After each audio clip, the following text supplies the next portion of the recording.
Olá, me chamo Fernando Magalhães e sou aluno do curso de Formação Pedagógica em História. Hoje estou aqui para apresentar o meu PCC da disciplina História da Educação. Bom, para a gente falar um pouquinho, né, dessa questão da história da educação, vamos fazer uma breve, né, linha histórica da educação na sociedade humana. Bom, tudo começa, né, lá no período pré-histórico, né, com o homem ainda nômade, habitando cavernas, em grupos, né, tribais, onde que a gente vê o registro, né, através de pinturas rupestres, né, e que aquilo se tornou um meio dele se comunicar com os demais, né, e de passar o cotidiano para outras gerações, né, posteriores, e a gente percebe que essa formação através de imagens, ela se deu nesse período e também, né, nessa questão de uma geração para outra, né, de pai para filho. Então isso mostrando como que era o cotidiano para as demais gerações. Esse foi um primeiro processo de formação. Vale ressaltar, né, que até hoje nós utilizamos essa formação através de imagens, né, e um desses objetos é a própria fotografia, né, que até hoje nós utilizamos no nosso cotidiano, né, para representar e passar, né, informação através de imagens.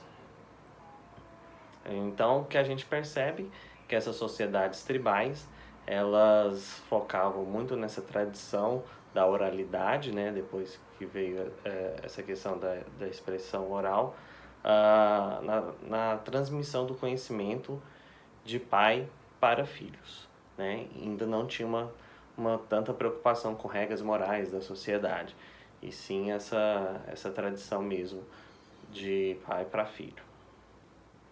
Bom, na Grécia Antiga, já tem uma ampliação, né, desse conhecimento, né, em que o homem é o centro do universo e os pilares de conhecimento eram focados no familiar, que é essa que a gente fala, né, de geração para geração, mas também no intelectual e já também no aspecto social, né?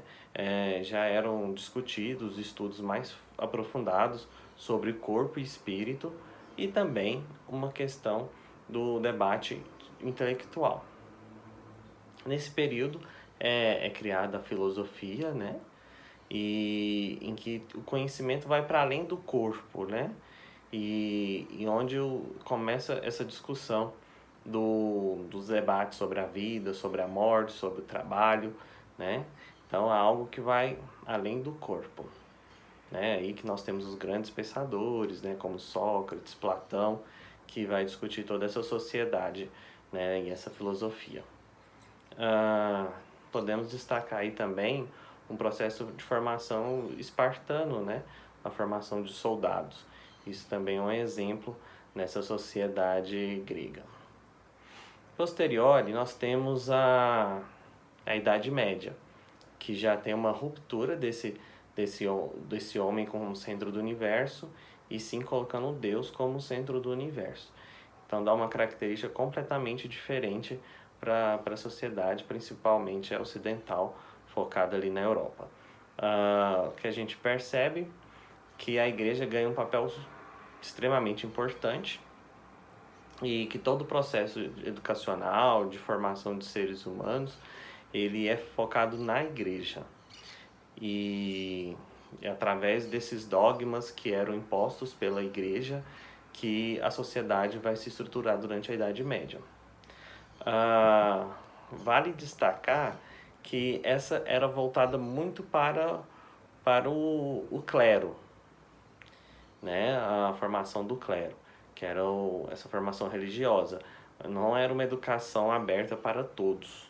É uma educação focada mais para o clero. Existe uma grande quantidade de pessoas analfabetas, as missas mesmo eram em latim. Então era uma formação do clero e da nobreza, né? Então, assim, os filhos de reis que colocavam as suas filhas e filhos para estudarem. Mas era voltado basicamente para os dogmas da igreja. Deus era o centro de tudo. Com a Reforma Protestante, né, iniciada aí por Martim Lutero, começa a ter um questionamento desse poder da igreja sobre a sociedade, né?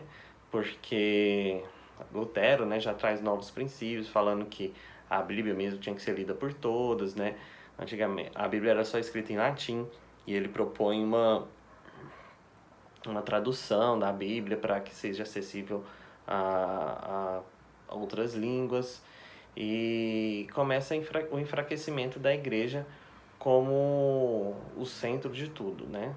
E aí, com o advento do iluminismo, começa essa ruptura entre a igreja e o governo. Então a igreja começa a enfraquecer e o governo, né, se separar desse poder da igreja. No Brasil, nós temos um reflexo disso. Antes até, né, a gente poderia falar um pouquinho das Inquisições, né? Que é esse movimento de que as pessoas que começavam a pensar contra os dogmas da igreja, contra aquele pensamento hegemônico que existia, começou a ter uma perseguição, né? As fogueiras eram tidas como bruxaria. E um reflexo, né, dessa contra-reforma, em que a igreja começa a ter uma postura, né, diante dessa ameaça do protestantismo, principalmente, nós temos a descoberta do Brasil e o advento dos jesuítas para o país, né? A gente pode considerar assim que foi a primeira instituição, né, que trabalhou a questão de formação. Então, os jesuítas, em poucos anos, né, que teve aí no país, eles difundiram, buscando evangelizar principalmente índios, né, de norte a sul do país. Até hoje nós temos, né, escolas assim que é reflexo desse tempo dos jesuítas. E então os jesuítas eles focaram muito na evangelização dos indígenas e na formação desses indígenas, e também, como eles estavam aqui no Brasil, a formação da elite, dos filhos da elite.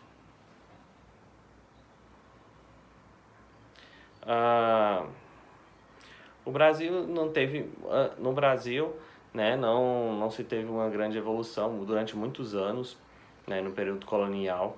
A educação nunca foi valorizada, sempre existia essa ideia de que o trabalho era importante e a educação não. Então existia uma grande quantidade de analfabetos, e isso foi até o século XX, início do século XX. A gente ainda percebia esse mainstream, né, esse paradigma de que o trabalho que enaltece o homem, né? Nessa educação moderna, né, já no metade do século XX, a gente percebe uma centralização, onde começaram mais a popularizar as escolas. A gente já percebe uma educação em que focava na figura do professor. Ele que detinha todo aquele conhecimento, a autoridade dentro da sala de aula, né, na época da palmatória, quem for mais antigo lembra, né, que ninguém podia desafiar essa autoridade que era dada ao professor. Já na metade do século XX, né, para o século XXI, nós temos já uma educação mais contemporânea, né, e em que é validada a experiência do aluno dentro da sala de aula. Não é só o professor que está lá, existem outros seres humanos que podem contribuir para aquele sistema de ensino e aprendizagem entre professor e aluno. E toda aquela experiência do aluno que ele traz, né, seja da família, seja das suas experiências, ele vai refletir esse processo de ensino e aprendizagem. Então, nessa educação contemporânea, a gente já percebe essa maior flexibilização do sistema de ensino e aprendizagem, que a verdade absoluta não está com o professor. Outra característica que a gente percebe hoje, né, na nossa educação é a globalização, né, que vai romper as fronteiras dos países, a questão das informações.